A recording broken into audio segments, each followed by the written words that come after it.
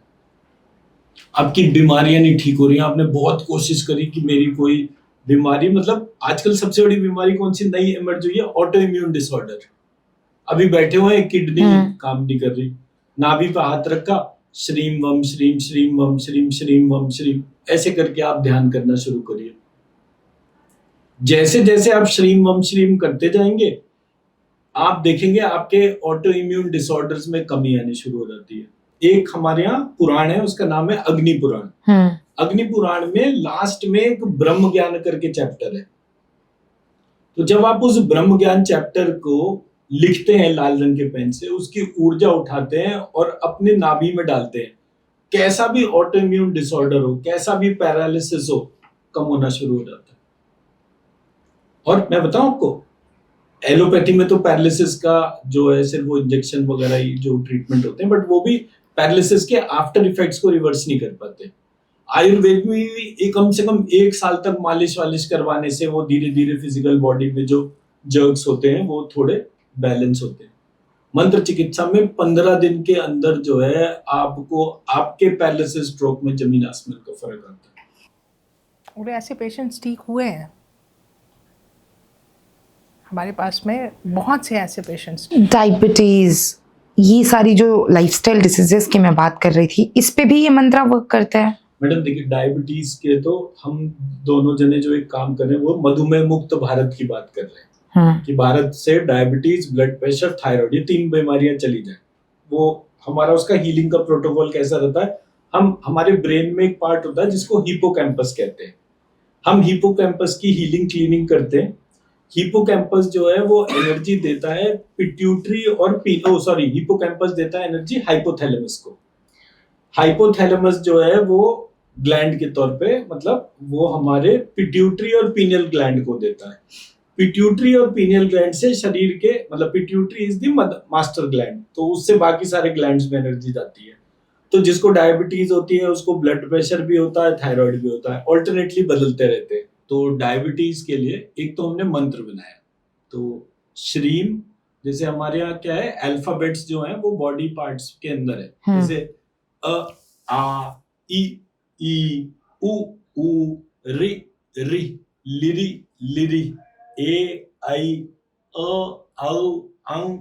ये मेरे 16 स्वर हो गए जो हेड रीजन के अंदर हो गए। फिर उसके बाद जो है क ख ग घ च छ ज झ य ट ठ ड ढ ण त थ द ध न प पृष्ठ, फ पैंक्रियाज, ब नाभि, भ बुद्धि, म मन, प फ ब भ म, ह थ्रोट चक्रा या हार्ट चक्रा, व नेवल चक्रा, र स्वादिष्ठान चक्रा, ल मूलाधार चक्रा, शहद वाला श मज्जा बोन मैरो, श षटकोण का श वीर्य, स शरीर संपूर्ण शरीर, अठावले वाला ल पैलेट, क्षत्रिय वाला श शरीर प्लस आत्मा। ये मेरा पूरे बॉडी का साउंड मैप है। अब हमें स्कूल में पढ़ाते थे तो क्या ऐसे पढ़ाते थे कि ये हमारा कोई साउंड मैप है? पढ़ाया और हम भी जल्दी जल्दी उसे पढ़ा के खत्म करते थे। कितने सारे अल्फाबेट्स थे जो हटा दिए। अब जब मुझे पता चला कि ये फम पैनक्रियाज से कनेक्टेड है, मैंने बीमारी पैनक्रियाज में श्रीम फम श्रीम, श्रीम फम श्रीम, श्रीम फम श्रीम, श्रीम फम श्रीम। अब अपने पैनक्रियाज पे राइट हैंड रखो और श्रीम फम श्रीम को ध्यान करना शुरू कर दो। जैसे जैसे आप ये ध्यान करते जाएंगे आपको पैनक्रियाज के ऊपर थोड़ी वार्म फीलिंग आनी शुरू हो जाएगी। एक दिन के अंदर रेगुलरली इसको करते जाइए 3 महीने तक। 3 महीने देखिए आपका HbA1c कितना कम हुआ। ऐसे अब आपको रोज एक मंत्र को करना है, उसको हाथ से लिख लीजिए। आपको लगता है कि भाई म्यूजिक बनाना है, कोई जिंगल ऐसी बनानी है, श्रीम फम श्रीम फम श्रीम, श्रीम फम फम श्रीम फम श्रीम फम फम फम श्रीम श्रीम, जिंगल बन गया। अब ये जिंगल जो है ये जितने लोगों तक पहुंचेगा उतने लोगों में आप देखेंगे कि अगर वो रिलीजियसली इसको करते हैं एज मेडिसिन मानकर और कॉन्टिन्यूस पूरे साल भर तक करते हैं, तो ये जिंगल अपने आप में आपके डायबिटीज की मेल फंक्शनिंग को रिपेयर कर सकता है। एक और चीज, ये तो खैर हमने हेल्थ के बारे में बात कर ली। इसमें एक चीज और है, मतलब जब आप इसको वीडियो के तौर पर डालेंगे ना, मैंने एक 18 होम्योपैथी की दवाइयों का एक फॉर्मूला, ये मेरे फूफा जी ने मुझे बताया था। वो MD डॉक्टर रहे, तो रिटायरमेंट के बाद उन्होंने होम्योपैथी पढ़ना शुरू करा और वो खुद डायबिटिक थे। तो उन्होंने जो है 18 दवाइयों का एक फॉर्मूला बनाया होम्योपैथी का कि ये 18 दवाइयां एक साथ मिलाकर 30 ड्रॉप्स दिन में 3 बार कोई ले, तो उसका जो है हर 3 महीने बाद HbA1c कम होता जाएगा, बशर्ते वो दवाई बंद ना करे। तो जो एलोपैथी की दवाई के साइड इफेक्ट्स होते थे, उन्होंने कहा इससे वो सारे के सारे चले जाएंगे। तो मैंने अब आपको मल्टीपल रेमेडीज दे रहा हूँ। पहला रेमेडी मैंने दिया होम्योपैथी के 18 दवाइयों का, जो वीडियो के डिस्क्रिप्शन में आ जाएगा। दूसरा श्रीम फम श्रीम, तीसरा एक जिंगल जो श्रीम फम करके जो है उसके तौर पर है। आप ये तीनों चीजें किसी भी व्यक्ति को कराइए और देखिए कि उसके डायबिटीज में कितना फर्क आया। हम ये नहीं कह रहे किसी को भी कि आप अपनी दवाइयां आज ही बंद कर दीजिए और ये सब करिए, नो, नॉट रिक्वायर्ड। आप इसको पैरेलली अपने उसमें डालिए और देखिए धीरे धीरे कितना फर्क पड़ा। ठीक है ना जी। देखिए हेल्थ को लेके तो हमने बातचीत कर ली, लेकिन आजकल एक और सबसे ज्यादा घर में विवाद होता है, कोर्ट कचहरी, जमीन को लेकर या आपसी रंजिश कोई और, उस पे भी मंत्र वर्क करेंगे? और अगर वर्क करता है तो कौन सा मंत्र है वो? देखिए प्राइमरली हम श्रीम मंत्र की बात कर रहे हैं। मतलब आप श्रीम लिखना शुरू करेंगे तो धीरे धीरे, इसको इंग्लिश में मैं कैसे बोलता हूँ, every particle bears intelligence and there is a cumulative intelligence which governs the course of action of one single particle.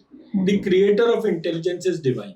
मतलब क्या हुआ, मेरे शरीर में अरबों खरबों सेल्स हैं, so every particle bears intelligence and there is a cumulative intelligence. मतलब इस यहाँ पर जो सेल्स हैं उनको पता है कि इसमें बाल नहीं उगने, यहाँ पर जो सेल है उसको पता है यहाँ बाल उगने, यहाँ पर जो सेल है उसको पता है यहाँ बाल उगने। जैसे ही ये इंटेलिजेंस हर पार्टिकल के अंदर है, मतलब मेरे शरीर में 100 ट्रिलियन से ऊपर सेल है, तो हर सेल को पता है कि कहां पर बाल उगने कहां पर नहीं उगने। इसका मतलब ये एक इंटेलिजेंट सिस्टम है और इस इंटेलिजेंट सिस्टम का एक इंटेलिजेंट क्रिएटर होगा। हम उसको अपनी कन्वीनियंस के लिए ईश्वर, भगवान, देवता, अवतार ऐसे करके बोलते हैं, बट फंडामेंटली वो एक प्रोग्रामर तो होगा ही होगा जो हर चीज को प्रोग्राम कर रहा है। आपको सिर्फ उस प्रोग्रामर से कनेक्ट करना है, तो उस प्रोग्रामर के लिए श्रीम बीज मंत्र है। अगर कभी किसी के जबरदस्ती के बिना किसी कारण के कोर्ट कचहरी हो जाए, फंस जाए, उसको क्या करना है, प्रत्येक शनिवार अपने वजन के बराबर कच्चा कोयला ले और बहते जल में प्रवाहित कर दे शनिवार को। तो वो देखेगा कि शनिवार को अगर उसने करा तो सोमवार से उसकी परेशानियां अपने आप ही कम होनी शुरू हो जाएंगी। अब आप बोलेंगे कि भाई जहां पर जो है नदी नहीं है, बहता जल नहीं है, वहां पे क्या करे, गंदा नाला, लेकिन कोयले की बजाय वजन के बराबर फिटकरी डालना शुरू कर दीजिए। तो जब आप फिटकरी डालेंगे तो जैसे आपके कोर्ट कचहरी में हजारों लाखों रुपए खर्च होते हैं, उससे बहुत कम पैसा खर्च होके प्रत्येक शनिवार ये करने से जो है आप देखेंगे कि उस व्यक्ति का कोर्ट कचहरी रिलेटेड काम, अकस्मात ही घर में बहुत सारी बीमारियां आ जाए बिना, जैसे वायरल नहीं होता एकदम से पूरे घर में सबको ही वायरल हो गया, इन्फेक्शन हो गया, वो एकदम से कंट्रोल हो जाएगा। तो ये मेरा एस्पेक्ट था। जो जैसे ये कोर्ट कचहरी हो गया, हेल्थ हो गया, लेकिन आजकल अगर सबसे ज्यादा कोई चीज सफर कर रही है वो है रिलेशनशिप। कोई भी रिलेशनशिप हो, भाई बहन का हो या फिर आप लव रिलेशनशिप की बात कर लें, सबसे ज्यादा इफेक्ट हो रहा है। आजकल लोग अपने रिलेशनशिप नहीं निभा पा रहे हैं। इसका सबसे बड़ा कारण क्या हो सकता है और इसको कैसे, किस तरीके से ठीक किया जा सके? देखिए, रिलेशनशिप में दो प्रमुख कारण हैं। एक तो भारतीय संविधान। भारतीय संविधान ने क्या करा है, भाई बहनों को भी प्रॉपर्टी के ऊपर समान अधिकार दे दिया। तो भाई बहन में झगड़ा होगा, जो व्यक्ति किसान है, खेती कर रहा है, उसका भाई पहले दिन नौकरी करने चला गया, तो कायदेसर संपत्ति जो है किसकी होनी चाहिए? पहले भारत में जो संविधान था उसमें क्या था, संपत्ति उसकी थी जो खेती करता था। जो खेती नहीं करता, अब जो खेती नहीं कर रहा वो क्या कर रहा, आएगा संपत्ति बेचकर चला जाएगा। तो ये धरती मेरी माँ है ऐसे करके जो बोला जाता था, उसको किस्तों में बेचा जा रहा है। तो ये तो लॉ का प्रावधान हो गया कि भारत में संविधान जो है उसने सबको राइट करते हुए, मैं ये नहीं कहता कि बेटियों का राइट नहीं होना है या कुछ है, साउथ में बेटियों का ही राइट होता है, बेटों का राइट नहीं होता। तो ये तो एक सोशल एस्पेक्ट के तौर पर हो गया। बट झगड़े की जड़ जो है वो फाइनेंशियल डिस्ट्रीब्यूशन है। तो जो बायस होगा उसकी वजह से फाइनेंशियल डिस्ट्रीब्यूशन भी बायस्ड होगा। जहां बायस होगा वहां पे झगड़े होंगे, जहां झगड़े होंगे वहां पे रिलेशनशिप इश्यूज हो जाएंगे। तो ये तो हो गया भारतीय संविधान का एस्पेक्ट। अब इसकी रेमेडी पे जाते हैं। इसका सबसे आसान रेमेडी क्या है, हमारे किसी से भी झगड़े नहीं हो, इसके लिए आप अपनी फोटो पे षटकोण का श और र मैंने आपको शेयर भी कर दिया है, तो उसको जी। तो उसमें मैंने कुछ बीज मंत्रों को आइडेंटिफाई करा, जिसको कि आप, जैसे रिलेशनशिप है, मेरी रिलेशनशिप अच्छी हो, मैं पुरुष हूं तो मेरे लिए षटकोण का श, नीचे रा, ऊपर रा और नीचे ऋषि वाला री, ऐसे करके श्री लिखने का एक अलग तरीका है। अगर आरती को वही चीज करनी हो अपनी ऊर्जा बढ़ाने के लिए, तो क्षत्रिय वाला क्ष, नीचे रा, ऊपर रा और नीचे ऋषि वाला री, ऐसे करके उसको लिखना होगा। जब हस्बैंड वाइफ के तौर पे जो है वो झगड़ा है, तो हस्बैंड वाइफ की रिलेशनशिप कैसे इंप्रूव होगी, जब आप उसको जो है इस तरह से आइडेंटिफाई करें कि जो मेल है उसके फोटो के ऊपर षटकोण का श वाला श्र लिखने से, और जो लड़की का फोटो है उसके ऊपर ये, दोनों के रिलेशनशिप इंप्रूव होने शुरू हो जाते हैं। लव लाइफ खराब है, ठीक है। पहली बात तो जब हम एक एक सेलुलर लेवल की बुद्धि की बात कर रहे हैं, तो बच्चों को पता होना चाहिए उनके लाइफ पार्टनर का क्या गुण होना चाहिए। हम नॉर्मली फाइनेंशियल ड्रिवन होते हैं, तो हमारे को ये बुद्धि ही नहीं होती है ढंग से कि हमें जिसके साथ लाइफ बितानी है वो हर लेवल की लाइफ होगी।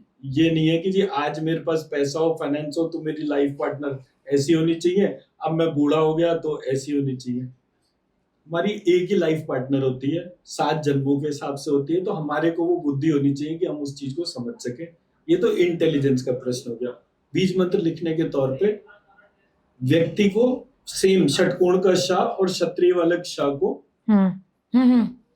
षटकोण का श और क्षत्रिय वाले श को लिखने से वो पूरा ट्रांसलेशन वैसे ही जाएगा। तो मैंने वो बीज मंत्र लिख के आपको दे दिए हैं, तो आप जब इसको वीडियो में डिस्क्राइब करेंगे तो वो आ जाएगा।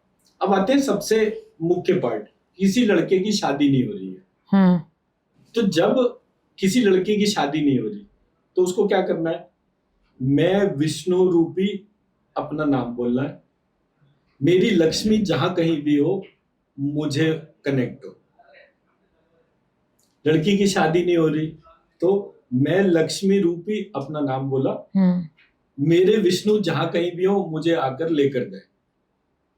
तो महाभारत में जब रुक्मिणी जी का विवाह नहीं हो रहा था तब उन्होंने ये प्रक्रिया के तौर पे वहां पर क्या था? चिट्ठी लिखी थी, कृष्ण जी को भेजी थी कि आप मुझे आकर लेकर जाएं। मैंने कहा ये तो अच्छा तरीका है, अगर रुक्मिणी जी ने कराए तो ये तो हमारे उसमें भी हो सकता है, क्योंकि तब तो रुक्मिणी जी और कृष्ण जी मिले ही नहीं थे, उन्होंने सिर्फ चित्रों में और उसकी कहानियों के तौर पर ही सुना था कि एक ऐसा खूबसूरत राजकुमार है। तो उन्होंने लिखा कि क्या शेर का शिकार जो है वो कुत्ते करेंगे और ऐसे ऐसे राजाओं के नाम बोलेंगे, क्या ये मेरा पानी ग्रहण कर सकते हैं और मेरे पिता ही कुछ नहीं बोल रहे, तो अगर जो है मैंने आप मेरे नाथ हैं तो आकर मुझे लेकर जाए। तो बड़ा मुझे उससे इंस्पायर हुआ और मैं पढ़ता भी रहता हूँ ये टेक्स्ट वगैरह, तो महाभारत के अंदर ये डिस्क्रिप्शन आया था तो बहुत फैसिनेट हुआ। फिर मैंने बहुत जगह इसको ट्राई करके देखा, ये जैसे किसी लड़की की शादी नहीं हो रही है तो ये लक्ष्मी रूपी लड़की का नाम जहां कहीं भी इसके विष्णु आकर इसको लेकर जाए, तो फिर उन लोगों की शादियां होनी शुरू हो। तो ईश्वर तो एक विलक्षण विचार है, आप उसको जैसे मर्जी अपने साथ जोड़ो वो तो बड़ा मजेदार होता है। शादी वादी तो रेमेडीज हमने जान ली, लेकिन पैसे को किस तरीके से अट्रैक्ट किया जाए? क्योंकि मेनली अगर आज सबके पास अगर कोई समस्या है तो वो है फाइनेंशियल इशू। सब चाहते हैं कि बस पैसा हमारे पास आते रहे। कोई ऐसा मंत्र या कोई ऐसी रेमेडी जो हम अपने लाइफ में बिल्कुल ऐड ऑन कर ले उसे? देखिए 2-3 चीजें मैंने देखी। हमारे पास पैसा नहीं आता बिकॉज ज्यादातर हमारे पितृदोष होते हैं। तो हमें क्या करना चाहिए, अपने घर में 2 ब्राह्मणों को बुलाना चाहिए। 9 दिन के लिए मूल संस्कृत का भागवत का पाठ एक ब्राह्मण पढ़ेगा, देवी भागवत का पाठ दूसरा ब्राह्मण पढ़ेगा। जब वो दोनों पाठ एक साथ होंगे उसकी ऊर्जा से घर में जो कोई भी पितृ प्रेत अवस्था में भटक रहा होगा वो मुक्त हो जाएगा, और मुक्त होते ही आपके जो बैरियर्स हैं वो हट जाएंगे। हेल्थ का, वेल्थ का, कोई सा भी बैरियर हो, ये मैंने पहली रेमेडी देखी। और जो भागवत और देवी भागवत में जो ईश्वर की कल्पना, जो आपने वो देखा है कि महाभारत में कृष्ण जी ने विराट स्वरूप लिया था, वो विराट स्वरूप का चित्र ध्यान है आपको, हजारों चेहरे और उस तरह से। ये जो विराट स्वरूप है, जैसे कृष्ण जी का उसमें महाकाल स्वरूप था, ऐसा ही एक चित्र देवी का भी है। मैंने आपको भेजा है वो चित्र, आप देखिएगा, उसमें दोनों ही विराट स्वरूप में। तो एक बार क्या हुआ, मतलब मैं ऐसी कुछ ध्यान के तौर पे था, तो मैंने कहा ये मोदी जी तो हर चीज में सब ऐसे काम कर रहे हैं जो देश के अलावा बहुत भला हो रहा है, तो सॉल्व क्या, मतलब सारी चीजें मोदी जी थोड़ी करेंगे, कुछ चीजें तो हमें भी करनी है। तो मैंने सोचता रहा, मैं जितने भी मुसलमान हैं एक मक्का मदीना, एक मोहम्मद साहब के अंदर सारे आ जाते हैं, जितने भी ईसाई हैं एक जीसस क्राइस्ट के अंदर में सारे आते हैं।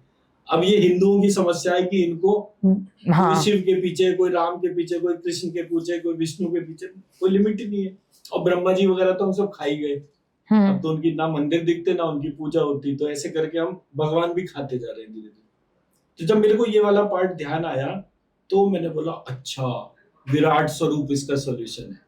तो जब मैंने भागवत और देवी भागवत अपने घर में पाठ कराया तो दोनों के विराट स्वरूप का पूजन करा दिया। जैसे उस पूजन में मैंने उन दोनों चित्रों को देखा तो मैं ऐसे करके ना आरती कर रहा था, तो नीचे राधा, ऊपर राधा कृष्ण का एक फोटो था और नीचे मैंने विराट स्वरूप, तो राधा कृष्ण, अब आरती कर रहा था, करते करते मेरा एकदम से ऊपर ध्यान गया, राधा कृष्ण, नीचे ध्यान गया विराट स्वरूप में महाकाल और महाशक्ति के तौर पे। मैंने कहा हाँ, हमने तो अपने हजारों हाथ वाले भगवान को 2 हाथ वाला बना दिया, हजारों अस्त्र शस्त्रों वाले भगवान को बांसुरी पकड़ा दी। तो जब मैंने अपने भगवान को ही निशस्त्र कर दिया तो मतलब मैंने अपने रक्षक को ही बिना हथियार का कर दिया, तो मेरी रक्षा कौन करेगा? तब मुझे समझ में आया कि हमारे यहाँ उपाय को करने के लिए एक विशेष प्रकार का चिंतन होना चाहिए जो हमारे यहाँ मिसिंग है। तो ये हो गया पहला उपाय कि भागवत और देवी भागवत को किस तरह से। दूसरा उपाय जो बहुत जबरदस्त काम करता है फाइनेंशियल प्रॉस्पेरिटी में, श्री सूक्त, पुरुष सूक्त और कनकधारा स्तोत्र, इनके तीनों के एक एक श्लोक मिलाए, तीनों में पहले 16 श्लोक उठाने, क्लब करना है और उसका पाठ करना है। अगर किसी को दिक्कत होगी तो मेरे YouTube चैनल पे वो पूरा पाठ, सारी रिकॉर्डिंग मौजूद है।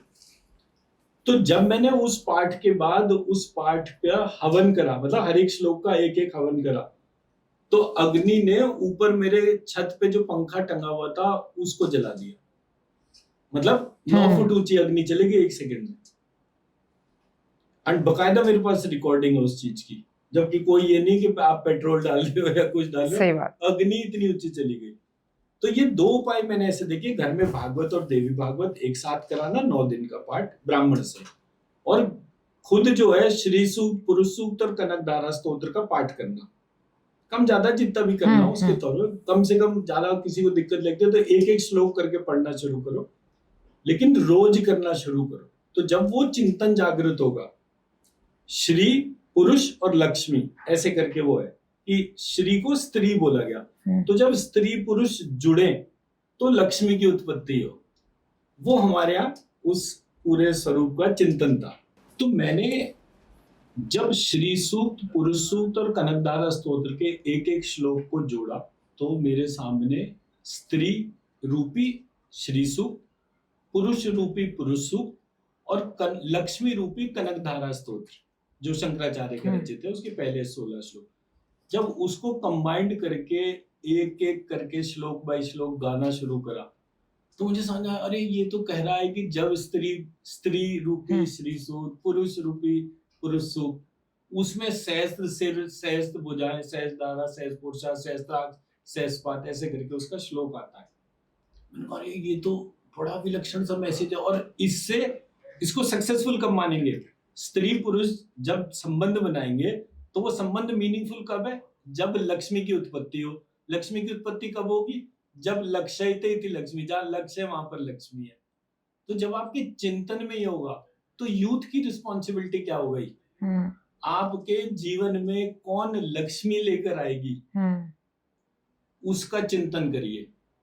आप किसी की भी शक्ल सूरत देख के उसके पीछे भाग रहे हैं, पर वो आपके जीवन में लक्ष्मी ला रही है या अलक्ष्मी ला रही है? सही बात है, सोचना ही पड़ेगा ना। और ऐसे ही उल्टा हो गया कि मैं शाहरुख सलमान खान देखने की वजह से उसके पीछे गई तो मुझे कटना भी पड़ गया, ब्रीफ केस में बंद भी होना पड़ गया और मरना भी पड़ गया। तो चिंतन लक्ष्मी और विष्णु जैसा हो, शिव और शक्ति जैसा हो, ब्रह्मा और सरस्वती जैसा हो। बट आजकल के बच्चों को कौन समझाए कि भाई ऐसा होता है? तो दोनों चीजें, बीज मंत्र तो इंपॉर्टेंट है। तो मेरा ऐसा मानना है कि बीज मंत्र लिखने से आपका नेचुरल इंटेलिजेंस डेवलप होता है और उस इंटेलिजेंस की वजह से आप अपनी प्रॉब्लम्स को सॉल्व कर सकते हैं। एक और मिथ है हनुमान जी की पूजा को लेकर। लोग कहते हैं कि हनुमान जी की पूजा केवल पुरुषों को करनी चाहिए, महिलाओं को नहीं करनी चाहिए, या अगर आप पूजा कर रहे हो तो उन्हें भाई समझ के करो या फिर गुरु समझ के, मतलब आप पूजा करो उनकी। और कुछ लोग कहते हैं जो लड़कियां हनुमान जी की पूजा करती हैं उनकी शादी जल्दी नहीं होती है। आपका क्या राय है इस पर? हनुमान जी को हनुमान नाम कब पड़ा? जब वो बड़े हुए, उन्हें भूख लगी, उन्होंने खिड़की में से देखा, सूरज को आम का फल समझा, वो उसके पीछे उड़ते हुए भागे। उन्होंने जैसे ही वो अंतरिक्ष में गए, इंद्र को लगा कि ये सूर्य को खा जाएगा, उन्होंने वज्र मारा, वज्र से उनकी हनु टूट गई, हनु टूटने से उनको हनुमान नाम मिल गया। ठीक। वाल्मीकि रामायण में किष्किंधा कांड में आखिरी 5 पेज में हनुमान जी का नाम प्लवमान लिखा हुआ है। प्लव मतलब लवंग, एक स्काई का नाम है। तो the one who can make a quantum jump, इसलिए उनका नाम प्लवमान था। तो प्लवमान से उनका नाम क्या हो गया? हनुमान। पहला पार्ट। दूसरा पार्ट, आपकी किसी एक कारण से आपकी एक आंख जो है उसमें चोट लग गई, सफेद हो गई, दिखना बंद हो गया, मैंने गांव में आपका नाम काणा डाल दिया। अब काणा काणा काणा काहे, काणे को बुलाओ, काणा के, आप काणे को कितनी भी इज्जत दो, आप उसे कहोगे तो काणा है। बार बार काणा सुन के उसके दिल को सुख मिलेगा या दुखी होगा? ऑफ कोर्स दुखी होगा। तो हनुमान जी की हनु तोड़ने के बाद उनको हनुमान पुकारने पर हनुमान जी खुश होंगे या नहीं होंगे? ये मेरा दूसरा पार्ट होगा कि जब आप डाइटी के बारे में जानने का प्रयास करते हो तो उसे पूरा जानो, उसके साथ इमोशनल कनेक्शन बनाओ, फिर उसके बीज मंत्र उसकी बात आएगी। अब जो थर्ड पार्ट इसका बैठता है वो ये कि रामचंद्र जी तो बाद में आए थे कहानी में जामवंत और हनुमान जी थे। अब जामवंत ने हनुमान जी को उस एक पॉइंट ऑफ टाइम पर क्या बोला कि जिसके बाद उन्होंने अपना विराट स्वरूप करा, और विराट स्वरूप करने के बाद वो अकेले ही उन्होंने लंका पे अटैक कर दिया, एक तरीके से सबको मार दिया, सबको काट दिया। उन्हें जब तक ब्रह्मास्त्र से नहीं बांधा गया, अकेला व्यक्ति एक विराट स्वरूप लेकर क्या कर रहा था। और यही हनुमान जी सुग्रीव के साथ में थे, सुग्रीव को बाली पीटता था और हनुमान जी चुपचाप बैठे रहते थे, और जामवंत वहीं पे थे। उन्होंने कभी हनुमान को नहीं बोला कि भाई तुम अपना विराट स्वरूप दिखाओ और ये बाली सुग्रीव की लड़ाई बढ़ो। नो, हनुमान जी की हम पूजा करते हैं, पर उन हनुमान जी को विराट बनाने वाले जामवंत की हम पूजा नहीं करते। मैं मेरा पक्ष समझा पाया? तो जब आप इस कहानी में ध्यान से जुड़ोगे, और लोगों का क्या है, लोग तो मतलब मैं समझता हूँ इससे ज्यादा फालतू का चिंतन नहीं होगा। हनुमान जी ने अपनी पूंछ में आग लगा के ये जला दिया, वो जला दिया। हनुमान जी की पूंछ कहां से आ गई? आप खुद सोचो, राम को एक बुद्धिजीवी राजा कहते थे। अगर कोई मेरी पत्नी को लेकर भाग जाए, उसे लेकर गायब हो जाए, तो क्या मैं पेड़ पौधे बंदर भालुओं से पूछूंगा? कभी आपके घर में कोई चीज खो जाए तो क्या आप घर में टॉमी वगैरह इनसे पूछोगे कि भाई मेरी वो चीज खो गई कहाँ है? आप तो बात भी नहीं करोगे। तो अब राम जो कि मतलब इतने विलक्षण राजा हुए, उनसे आप कैसे एक्सपेक्ट करते हो किसी बंदर भालू से बात करेंगे? तो हमारे टेक्स्ट में छेड़छाड़ हुई। हनुमान जी के कोई पूछ नहीं थी, वो कोई वानर एक जाति थी जिसको आप सो कॉल्ड, जैसे आजकल नीग्रोज को कहते हैं ना, एक बड़ी फिनोमिनल पावर, या मतलब ऐसे एक जाति थी जो उस काल में जो है जंगलों में रहती थी। और अंजना देवी वो माता थी जिन्होंने इस बात का संकल्प करा कि मुझे कभी अपने पुत्र की मृत्यु ना देखनी पड़े, और मुझे नहीं, किसी को भी मेरे पुत्र की मृत्यु ना देखनी पड़े। इसलिए हम कभी भी हनुमान जयंती नहीं मनाते। जयंती उनकी मनाई जाती है जो मर जाते हैं। मैं मेरा पक्ष समझा पाया? हनुमान जी तो अजर अमर है। तो अजर अमर क्यों है? क्योंकि उनकी मदर का संकल्प था। तो हमारे यहाँ टेक्स्ट में जब छेड़छाड़ हुई ना, उन्होंने एक व्यक्ति को भगवान कहना शुरू कर दिया। जो पैदा हुआ, जो मर गया, उसको भगवान, जो कोई बड़ा काम करने पर उसको भगवान बोलते। इसकी वजह से जो नुकसान हुआ हमारे देश में, वो क्या हुआ, हमने माता और टीचर उसका सम्मान कम कर दिया। एक माता परफेक्ट संस्कार देके राम और कृष्ण जैसे बच्चों को उत्पन्न कर सकती है, घर का काम करने वाली। बेटा तुम कुछ नहीं कर रहे, जैसे नौकरी करने में तो उसका सबसे बड़ा सम्मान हो जाएगा पूरे प्रोसेस में। तो हमारे यहाँ प्रक्रियाओं में उन चीजों को डाल दिया गया सो दैट कि जो काम एक महिला कर रही है उसको डिसरिस्पेक्टफुल बना दो। बच्चों को तैयार करना, बच्चे मतलब भविष्य को तैयार करना, इसका मतलब क्या हो गया, तुम तो बस बच्चों के लायक ही रह गई, तुम और कोई काम नहीं कर सकते। हमने अपने सिस्टम में टीचर और मदर के रोल को डिमीन कर दिया। ये मेरा सबसे बड़ा ऑब्जर्वेशन है। आज आप देखिए हमारे को इतनी परेशानी हो रही है, द्रोणाचार्य जिसने अर्जुन को तैयार करा, हमारे पास वो द्रोणाचार्य ही चला गया। क्यों चला गया? क्योंकि हमने ऋषि परंपरा का ही वो कर दिया। हमारा एक गोत्र होता था, ऋषि होते थे, हम नाम लेते थे, वशिष्ठ जी, विश्वामित्र जी, जमदग्नि ऋषि, ऐसे करके सब ऋषियों के नाम बोलते थे। ऋषियों से रिसर्च होती थी, रिसर्च में क्वेश्चनिंग होती थी।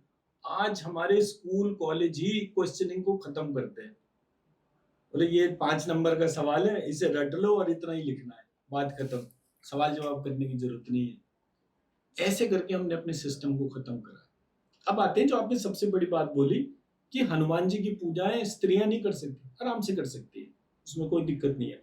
लेकिन हनुमान जी की पूजा करने में उनको प्लवमान पुकारे, उनके साथ में केसरी जी जो उनके पिता रहे, अंजना जी जो उनकी माता रही, सीता जी जिनके लिए वो रक्षा के तौर पे गए, और रामचंद्र जी। ऐसे करके जब आप उन 5 एंटिटी को एक साथ बोलेंगे, फिर आप देखिए कैसे आपके सारे संकल्प पूरे नहीं होते। देखिए, तो हनुमान जी की पूजा करने में कोई दोष नहीं है, साफ तौर पे आप लोगों को पता चल गया होगा। और आप भी अगर ये सारे मंत्रों के बारे में जानना चाहते हैं या फिर उसको सीखना चाहते हैं तो आप बिल्कुल सीख सकते हैं। इनके YouTube चैनल का जो लिंक है वो हम आपको डिस्क्रिप्शन में दे देंगे, और साथ ही साथ जो WhatsApp नंबर है या आप किस तरीके से मिस्टर शुक्ला या मिसेस शुक्ला को आप कांटेक्ट कर सकते हैं, ये सब कुछ हम आपको डिस्क्रिप्शन में मेंशन करा देंगे। और अगर आप भी कोई स्पेसिफिक क्वेश्चन पूछना चाहते हैं या आप चाहते हैं कि हम अगले सेशन में इस टॉपिक पे बातचीत करें इनके साथ, तो मुझे कमेंट बॉक्स में आप जरूर बता सकते हैं। और तमाम इस अपडेट्स के लिए FM न्यूज के साथ बने रहें।